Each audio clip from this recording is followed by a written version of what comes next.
Mike, 1, 2, 3, 4, 5, 6, 7, 8. Can you hear it?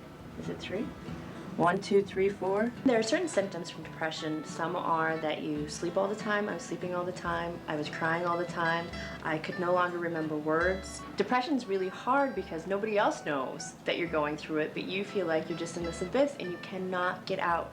And I, for quite a long time, had no idea that I was depressed. One of the ways that I know that I'm having either an anxiety attack or a panic attack is I feel the need to check my pulse because I feel like my heart is just racing, just out of my chest.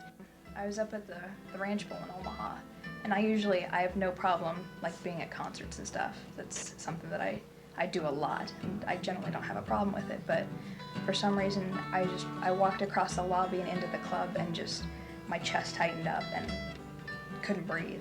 I did a lot of crying, and then one day I just couldn't stop. And I called the physician I was seeing at the time, and he told me that to come in and see him. And when I went in to see him, then he asked me what my intentions were, and at that time my intentions were just to die.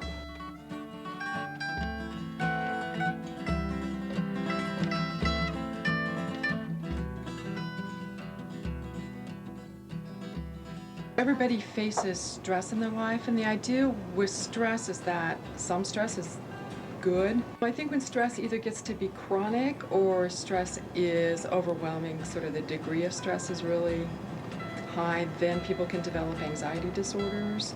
There has to be some level of dysfunction where most people experience stress, they do worry, but when it gets to the point of where it's actually starting to impair, how you're functioning in the day, interfering with your sleep, then we start looking more in terms of a clinical diagnosis.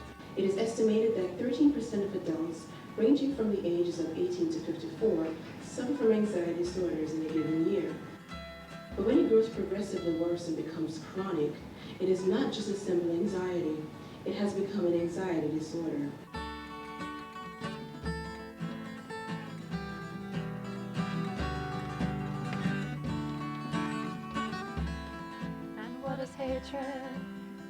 AJ, 30 seconds, please. 30 seconds is on the clock. Ready? Alrighty, go. And go.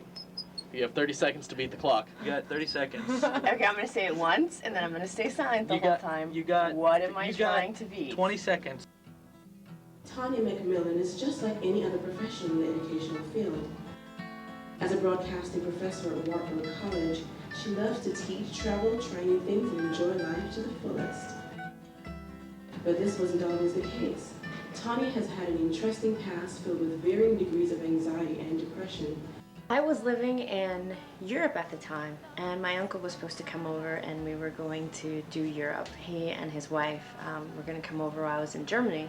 We were going to go to Amsterdam and London and all over Europe. He called me the day before and said he was a surgeon, and he said that he couldn't make it, and he said because he had a surgery to do. But he was sending the tickets and everything else for me to go by myself, and I said that was cool. And for some reason later that day, I think, or earlier the next morning, I needed to get a hold of him, and I couldn't. After the football game, I called home, because I always called home after every football game, and I told my mother, I'm finished, the season's over, I'm going to go and do my thing in Europe, and then I'm going to come home. She says that my uncle was killed. He was driving on the highway, had pulled over to the side with his wife, had gotten out of his car, and a man in another lane was asleep at the wheel and had just killed him. I mean, on impact, killed him. I miss your face. Oh God, I miss your face and your smile. The smile made my whole being light up and want to dance for you. Oh, I miss dancing for you. I miss your Post-traumatic stress disorder is probably one of the more common anxiety disorders that we deal with, and that is obviously there's a specific event that takes place in a human being's life. They are continuously suffering from the anxiety as if that was still happening for them in some way, shape, or form. Well, post-traumatic stress, again, trying to identify a trauma, and as you mentioned in this individual, it doesn't necessarily have to be my life was threatened. Again, someone that's a loved one that's dying or close to them, can certainly be the onset of the trauma. I was very close to my uncle. He was there when I was born. He was there at my college graduation. He used to always say that he would be at he was at my birth, my college graduation, at my wedding, and at the birth of my first child. And so it was fairly traumatic to have a close relationship with someone like that, and just, he died. If a person has a particular fear that creates anxiety for them, and they know they have this fear, and it may be, let's say, a fear of death, and so they do things as a way to shield or protect themselves or defend themselves against the possibilities of a death coming. That there tends to be a emotional numbness that occurs. These people tend to, over time, as an almost defense mechanism, start to isolate their feelings completely to the point where they don't feel at all. Nothing got resolved. I got no closure. Nobody in the family really talked about it too much, and so I just fell into sort of a deep depression. Along with having post-traumatic syndrome, Tanya not only became depressed, but on numerous occasions also had panic attacks. But she wasn't the only one.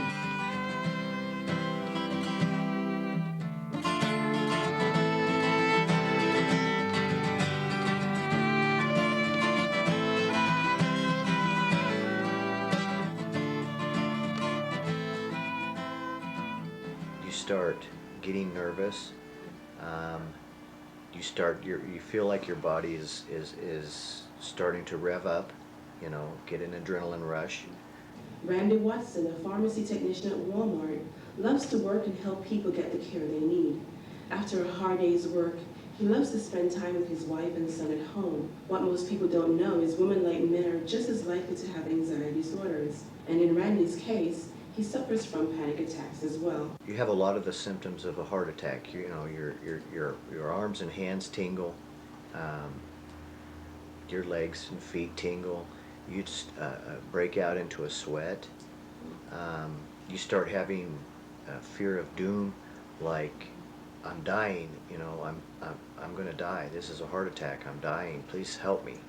Panic disorders, which is an intense experience of very profound anxiety over short periods of time, and that are usually brought on by nothing obvious in the environment. They just kind of drop on the person, lasting anywhere from 5 minutes to a half hour. Typically, these panic attacks occur. We call it panic disorder.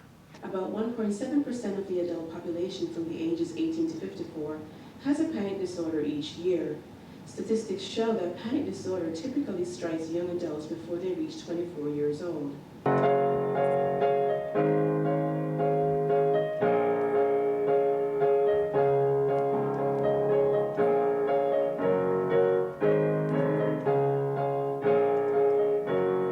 I had a job last summer. I was doing telemarketing, and I have a big thing that I hate talking to people that I don't know on the phone. It's just, and especially in like a telemarketing job like that where you're constantly calling people that you don't know, and I started having panic attacks like on a daily basis at work, and I had to quit the job.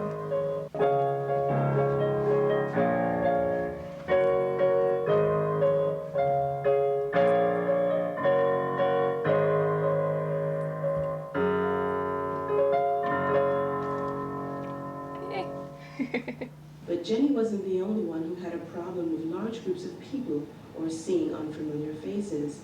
Remember Tanya? She has panic attacks too, but her panic attacks were brought on by a similar situation. I would have panic attacks and I have panic attacks or anxiety attacks in large groups of people. That's where they will manifest themselves.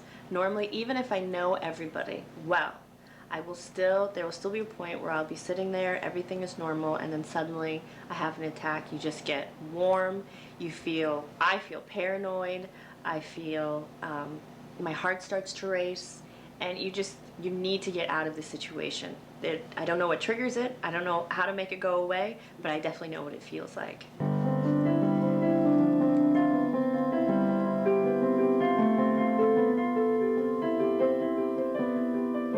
On my mom's side, it's mostly depression and alcoholism. It's not so much anxiety.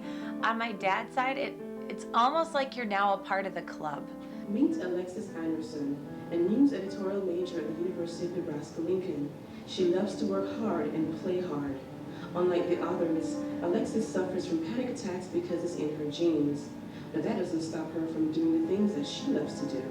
Alexis has future aspirations to travel, explore, and ultimately become a judge someday.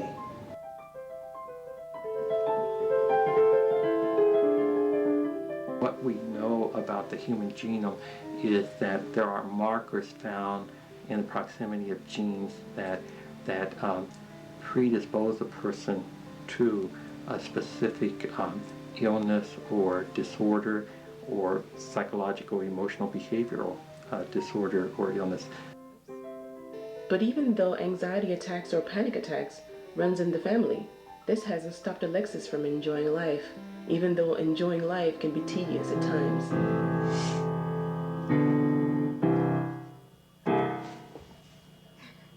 If I have a really bad one, it starts, the racing heart is the absolute dead set of it. Like, that's where it all gets going. And like I said, like, I'll reach for my pulse, you know, just to see if it's really racing, or sometimes I'll feel my chest because it just feels like it's just insane. Soon her panic attacks extended from the confines of her living room to the confined space in an airplane. A panic attack is a variety of physical symptoms like your heart racing, sweating, heart palpitations, even stomach upset, just kind of the variety of all these things that we think about experiencing when we're fearful of something. There was actually one time when I went to Denver for my my cousin's wedding, and I was so deathly afraid to get on the plane. I had 3 Dramamine and a double gin and tonic within like 5 minutes of getting on the plane.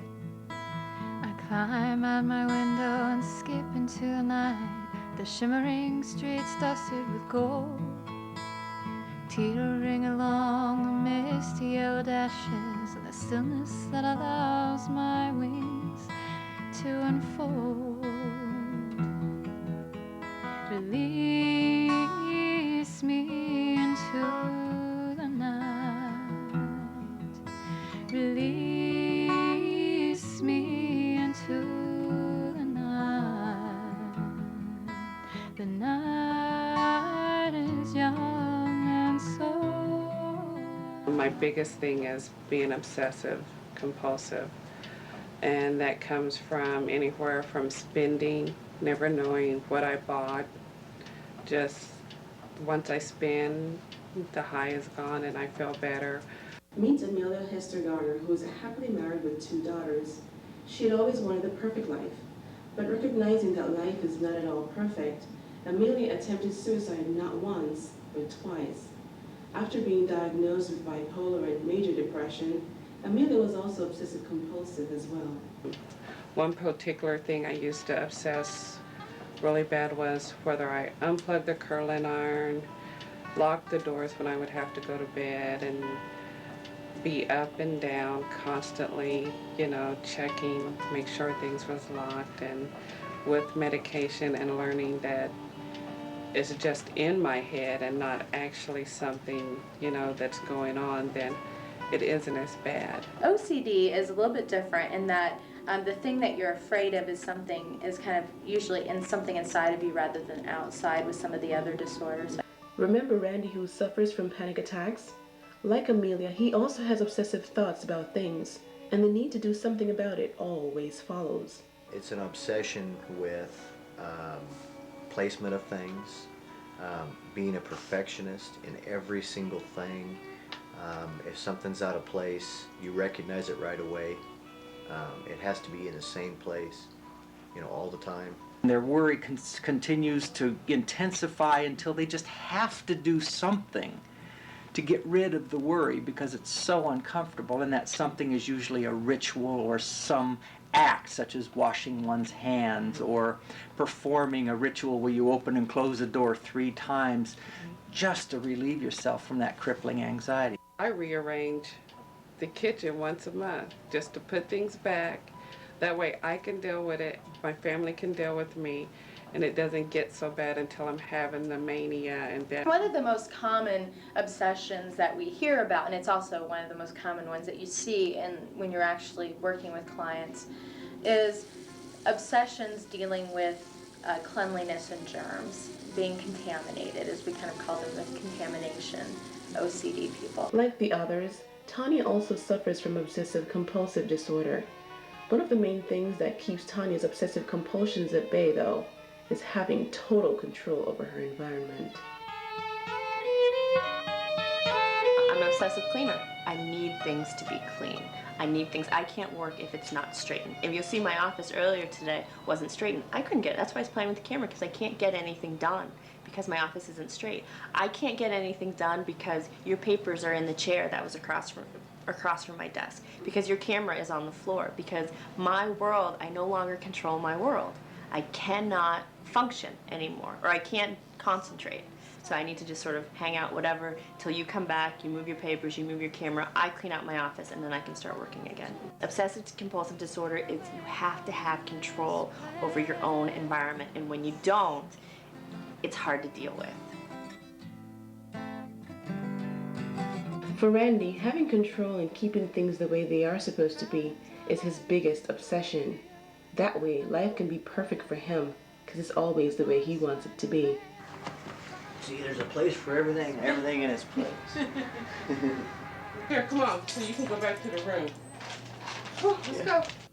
While control or lack of it may or may not determine how they all deal with their specific obsessions and compulsive behaviors, Amelia has learned one main lesson. Everything doesn't have to be perfect all the time, and that was the hardest part.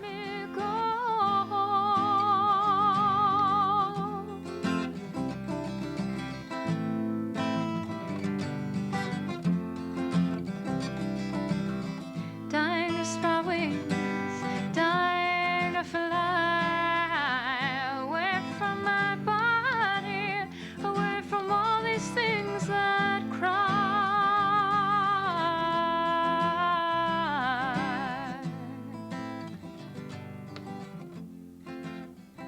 If I go into a public place where I don't know anybody, I don't know, it's kind of weird. Like, I'm the kind of person that kind of gets paranoid that, you know, people are looking at me and people are, you know, judging me for, like, the way I look even. Jenny has always had a phobia of being around people, especially those who were unfamiliar to her. Because of her constant fear of social situations, it can oftentimes cause her to seem unfriendly, shy, inhibited, or withdrawn. Like, even if I go, like, walking in the mall or something, or I'm just even walking out on the street somewhere, it's just, you know, I don't like being around, like, large groups of people that I don't know. Jenny is not the only person who suffers from this crippling disorder, though. Meet Barbara Fox, a 79-year-old widow and director of the Self-Help Information Service in Nebraska. Not only does Barbara help people with their phobias, she is constantly trying to deal with her own. Had hard lives. They bring their babies and have a little Al-Anon meeting where they discuss their, or maybe they were adult children of alcoholics, I don't know. Life was very tedious, and I worried a lot about my children. I never left them with anybody. That's a chapter right out of the book. You feel like your children have to be watched every minute. Social anxiety disorder, that's one that I work with a lot personally, and that one has to do with fear of certain social situations, of negative evaluation in the situations. So people with social anxiety disorder may avoid going to parties, avoid maybe even going to the extreme of not going to work because they're so anxious in those social situations. It can also be things like public speaking. That's the most common one that people have, public speaking. It could be things like even urinating in a public bathroom. Well, I came to the university when I was 17, all by myself. And just to go into the restroom up there just paralyzed me.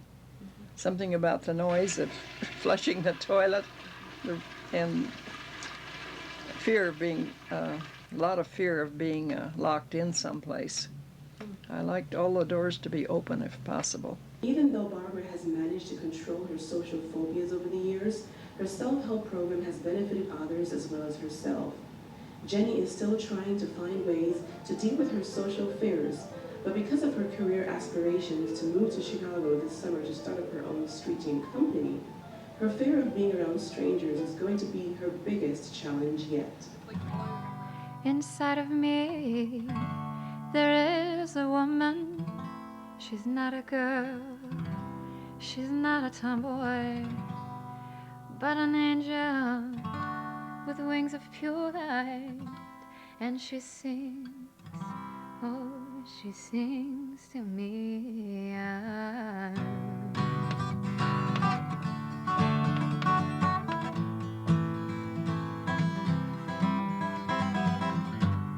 Inside of me, there is a woman. I was born addicted to phenobarbital. My mother and her 4 sisters and her mother and almost every woman in the family had either a bottle of phenobarbital pills or a little bottle full of elixir. Along with social anxiety, Barbara has also suffered from generalized anxiety disorder all her life. Having anxiety about almost anything, Barbara's fear ranges from solving math problems to attending school as a child. School anxiety, going to school, I just cried and threw up every day. So it was something I've had all my life. Math was another thing that always made me very nervous. I had a very mean teacher when I was supposed to be learning math. She was a beast. And she scared me. And she whipped the other children. She didn't dare lay a hand on me, but she scared me so bad. And she read the Old Testament to us every day after recess and told us the world was coming to an end and the river was going to turn to blood. And I talk about anxiety. Then she gave me a red F on my report card because I was so desperate that I cheated. A generalized anxiety disorder called GAD, and that has to do when someone is more anxious than they need to be, more anxious than they want to be, and they're anxious like that all the time. They don't want to be that way, but they are. It's as if the anxiety mechanisms inside of them are overactive and persistently so. Barbara's school anxiety was only one of the many things she feared. Walking on the train tracks, even though dangerous, for many kids would seem like a walk in the park. But for Barbara, that wasn't the case. Trains was something that made her terribly afraid. Trains were a thing that just made me terribly afraid. There were 2 big boys that were in the 8th grade. They were almost 16. And there were only 2 little kids. Vernon and me. We were about 7. And his brothers, Alvin and would stick us in the culvert under the train track. And then they'd sit on each side of us and tease us and tell us the train was going to come and squash us. The teacher came out and yanked him out and sent him home and said, don't come back, but the damage was done. Barbara has managed to move beyond her childhood fears, and today she can take the train to wherever she wants to go.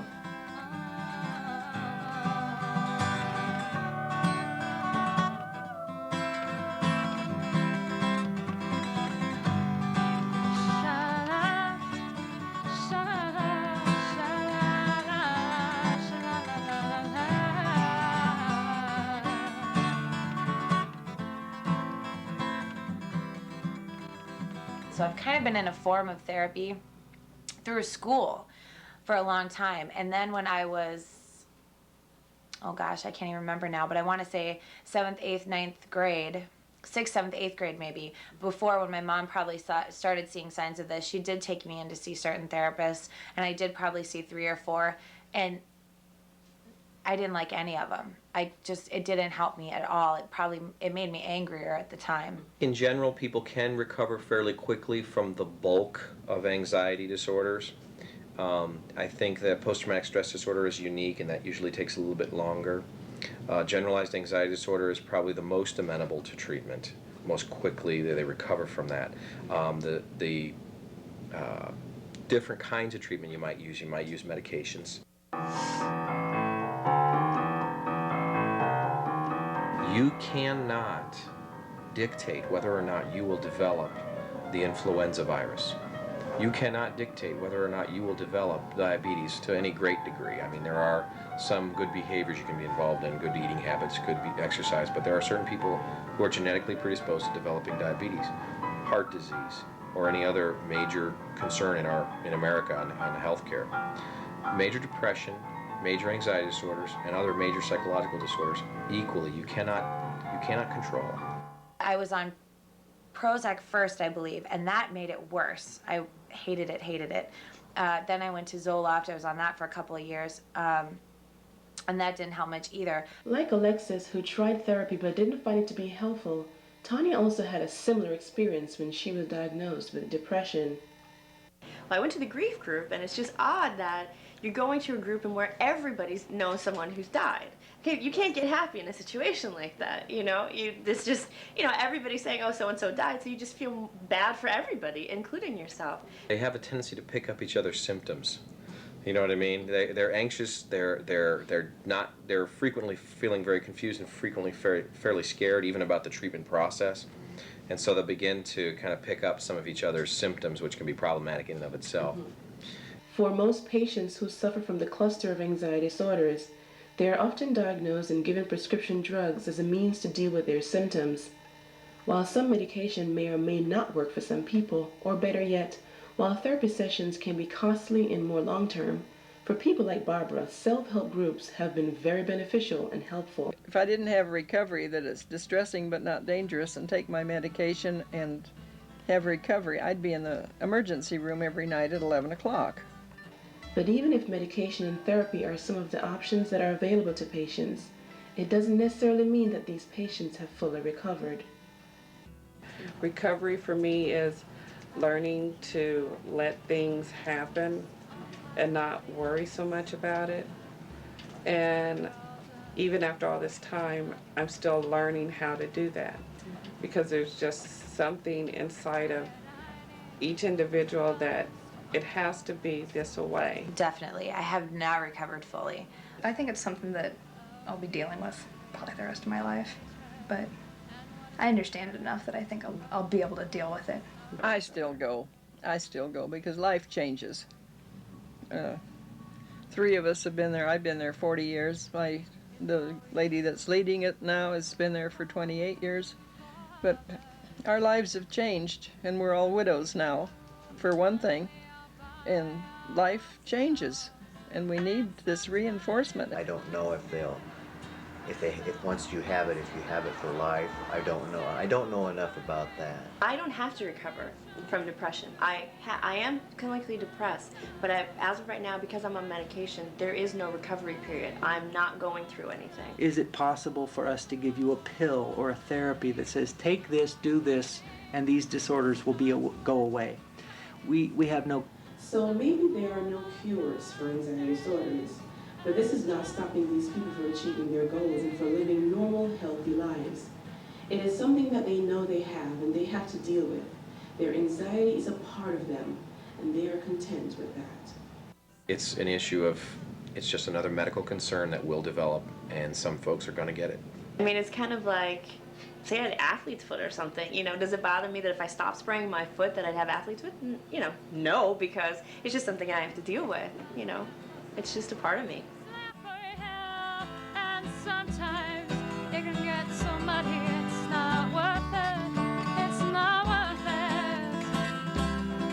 It's not worth it. It's not worth it. But at least I'm clean. Staunch right for society to see that from all my past days, at last I am free. At the very least, it makes me sick. Bleach